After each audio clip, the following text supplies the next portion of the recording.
What does all of this market movement mean because of trade? I mean, have we seen, are they priced correctly, or are we still a little bit too cool about what a full-on trade war could actually mean? Well, I think one of the, you just mentioned it, about 2 or 3 weeks ago, the market was convinced that there's going to be an agreement coming almost imminently. And secondly, what the market was also convinced at the same time is that particularly over here in Europe, the economic activity to begin with was not as bad, and that the path was rising.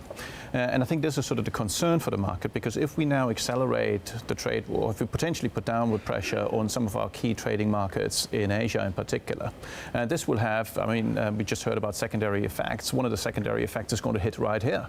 And we've seen that last time round. And I think that my concern is that if we don't come to an agreement relatively imminently, if this drags on, and the economic expectations that are currently implied to get better have to be adjusted, this will not leave markets untouched. We've seen it to some degree already. We've seen it particularly sort of in the front-end pricing, not only in the UK because of Brexit, but also in Europe. And I think we can potentially see it in other places as well. So we see it in the break-evens, we see it in the equity market. How do you figure out if this escalates or not, right? So Timur was saying, their base case is that actually President Trump likes the equity markets, and so he'll cool off a little bit. What if this is not about trade, and what if this is about, overall technology supremacy? Could we be in this kind of trade war for 10 years, and would that spill over to, FX wars? I think you're picking on an exactly, on a very important point, because one of the things I noted already about a year ago is that the quality of how this trade war is being fought has changed.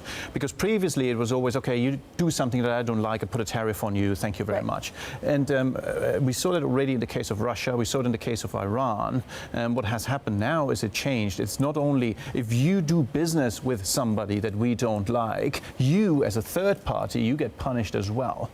We potentially take away the access to the US dollar market. We potentially take access in this case with the UI case or to intelligence. So all sorts of things are being used to further the case. So it's much more than just a trade war on goods. And therefore, I think you're absolutely right. This is going to stay with us. But again, let me just be absolutely clear. For the market in the here and now, I think the big question in the here and now is, does what's currently happened, the latest round, does that impact economic activity in the here and now over the next 2 quarters or not? And the other story is a much, much more longer story.